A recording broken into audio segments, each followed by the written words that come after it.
ঘন্টার পর ঘন্টা বিল্ডিং না বানিয়ে 3ds Max 2027-এ কাস্টম লাইব্রেরি তৈরি করুন এবং আপনার কাজের গতি বহুগুণ বাড়িয়ে দিন। স্ক্রিনের এই বিশাল প্রজেক্টটি তৈরি করতে মাত্র কয়েক মিনিটে। এর সিক্রেট হলো বিল্ডিং লাইব্রেরি। চলুন 3ds Max 2027-এ এটি সেট আপ করা শিখি। পার্ট 25-এ স্বাগতম। আজকে আমরা 3ds Max 2027-এ রিইউজেবল বিল্ডিং লাইব্রেরি তৈরি করা শিখব, যাতে আপনাকে আর শুরু থেকে কাজ করতে না হয়। আশা করছি আপনাদের ভিডিওটি অবশ্যই ভালো লাগবে, আর যদি ভালো লেগে থাকে তাহলে অবশ্যই লাইক করবেন এবং শেয়ার করে আপনার বন্ধুদের জানিয়ে দিবেন। আর আপনাদের মূল্যবান কোনো মতামত থাকলে অবশ্যই কমেন্ট করে জানিয়ে দিবেন। ভালো কেন লাগছে না বা না লাগলে অবশ্যই আমাদেরকে কমেন্ট করে জানিয়ে দিবেন। আর যারা এখনো চ্যানেলটি সাবস্ক্রাইব করেননি তারা সাবস্ক্রাইব করে নেবেন, যাতে আপনি লেটেস্ট আপডেটগুলো সহজে পেতে পারেন এবং সাথে সাথে বেল আইকনটি অন করে রাখবেন। তো ঠিক আছে, গত মুভি থেকে আপনার ফাইলে কাজ চালিয়ে যান। বিল্ডিং মেকার দিয়ে কাজ করার সময় যে কোনো স্তরে আপনার তৈরি প্রতিটি উপাদানের সাথে বেশ কিছু মডিফায়ার ও অন্যান্য কনস্ট্রেইন যুক্ত থাকে। বিল্ডিং মেকার সঠিকভাবে কাজ করার জন্য এগুলো অপরিহার্য, কিন্তু এগুলো প্রসেস করার জন্য বেশ ভালো পরিমাণ হিসাব নিকাশের প্রয়োজন হয়। সেই কারণে ডিজাইন শেষ করার পর আপনি বিল্ডিংটিকে একটি পলি অবজেক্টে রূপান্তরিত করে ক্যালকুলেশনের সময় বাঁচাতে সাহায্য করতে পারেন। মনে রাখবেন, ডিজাইন সম্পূর্ণ হলেই কেবল এই কাজটি করবেন। Welcome to IT Guru. IT গুরুতে স্বাগতম। এটি এমন একটি স্থান যেখানে প্রযুক্তি শেখা সহজ, আকর্ষণীয় এবং আমাদের ভাষায়। চলুন আজই শুরু হোক আমাদের শেখার যাত্রা একসাথে আইটি গুরুতে। বিল্ডিংটিকে একটি আলাদা পলি অবজেক্ট হিসাবে এক্সট্র্যাক্ট করতে এর যে কোনো অংশ নির্বাচন করে শুরু করুন। এরপর আপনি বিল্ডিং মেকার ইউআইতে থাকা বেক বিল্ডিং বাটনটি প্রেস করুন। একটি ডায়ালগ বক্স আসবে। এখানে আপনার দুটি বিকল্প আছে। প্রথমটি হলো বেক বাটন, যা বিল্ডিংয়ের সমস্ত তথ্যকে একটি এডিটেবল পলিতে এক্সট্র্যাক্ট করে। এরপর আপনি সেই ডুপ্লিকেটটি আপনার ইচ্ছা মতো যে কোনো জায়গায় স্থাপন করতে পারেন। খেয়াল রাখবেন যে ডুপ্লিকেট করা বিল্ডিংয়ের সাথে বিল্ডিং মেকারের ইন্টারফেসের যেন কোনো সংযোগ না থাকে এবং সেভাবে এটি এডিট করা যায় না। মূল বিল্ডিংটি তখনও তার জায়গাতেই থাকে।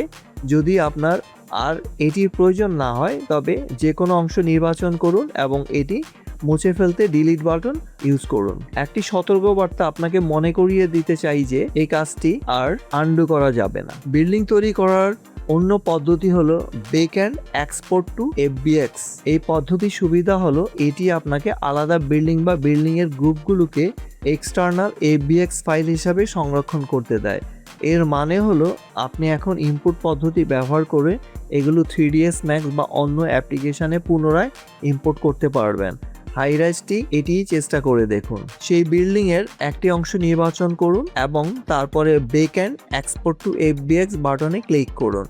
আপনাকে লোকেশন এবং একটি ফাইলের নাম দিতে বলা হবে, সেই অনুযায়ী সেগুলো বেছে নিন। একবার ফাইলটি ডিস্কে সেভ হয়ে গেলে এটি পরীক্ষা করে দেখার জন্য আপনি বিল্ডিং বেকার উইন্ডোটি ডিসমিস করতে পারেন। হাইরাইজটি আপনার সিনে আবার ইম্পোর্ট করার চেষ্টা করুন। আশা করছি আপনাদের ভিডিওটি অবশ্যই ভালো লাগবে, আর যদি ভালো লেগে থাকে তাহলে অবশ্যই লাইক করবেন এবং শেয়ার করে আপনার বন্ধুদের জানিয়ে দিবেন। আর আপনাদের মূল্যবান কোনো মতামত থাকলে অবশ্যই কমেন্ট করে জানিয়ে দিবেন। ভালো কেন লাগছে না বা না লাগলে অবশ্যই আমাদেরকে কমেন্ট করে জানিয়ে দিবেন। আর যারা এখনো চ্যানেলটি সাবস্ক্রাইব করেননি তারা সাবস্ক্রাইব করে নেবেন, যাতে আপনি লেটেস্ট আপডেটগুলো সহজে পেতে পারেন এবং সাথে সাথে বেল আইকনটি অন করে রাখবেন। তো ঠিক আছে, বর্তমান সিনে এটি যোগ করতে অ্যাড পদ্ধতি ব্যবহার করুন। এফবিএক্স ফাইলটি ইম্পোর্ট হয়েছে, কিন্তু নতুন বিল্ডিংটি ভিউ পোর্টে টেক্সচারগুলো দেখাচ্ছে না।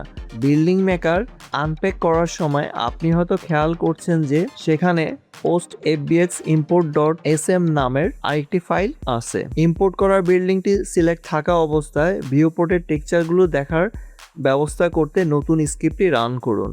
আসলে স্ক্রিপ্টটি এর চেয়ে একটু বেশি কাজ করে এবং স্কেলিংয়ে কিছু অসঙ্গতি ঠিক করে দেয়। এটি মূলত তখনই বেশি গুরুত্বপূর্ণ যখন ইম্পোর্ট করা এফবিএক্স ফাইল এবং বর্তমান সিনের স্কেল একই মাপে না হয়।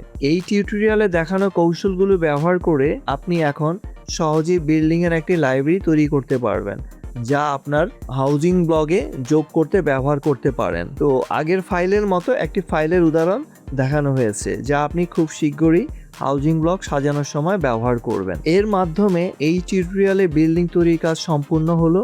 তাই আপনি যখন বিল্ডিং মেকার উইন্ডো বন্ধ করে দিতে পারেন এখন আপনার কাছে 3টি হাউজিং ব্লক আছে, যেখানে ভিন্ন ধরনের বিল্ডিং ছড়িয়ে ছিটিয়ে রয়েছে। পরবর্তী ভিডিওতে বিভিন্ন কৌশল ব্যবহার করে হাউজিং ব্লকগুলোকে একটি অনিয়মিত প্যাটার্নে সাজানো হবে। শিখতে ভালো লেগেছে? তাহলে একটা লাইক দিন। আপনার একটি লাইক আরো অনেককে সাহায্য করতে পারে। আপনার মতামত, প্রশ্ন বা নিজের টিপস থাকলে কমেন্টে জানাতে ভুলবেন না। আপনার কথা শুনতে আমার ভালো লাগে। যদি আপনি বিশ্বাস করেন যে শেখা মানেই ক্ষমতায়ন, তাহলে সাবস্ক্রাইব করুন এবং বেল আইকনটি অন করে নিন। চলুন এমন একটা ভবিষ্যৎ গড়ি যেখানে প্রযুক্তি সবার জন্য শেখার সুযোগ তৈরি করে। ভিডিওটি শেয়ার করুন এমন কারোর সাথে যে শিখতে চায়। চলুন একসাথে এগিয়ে যাই।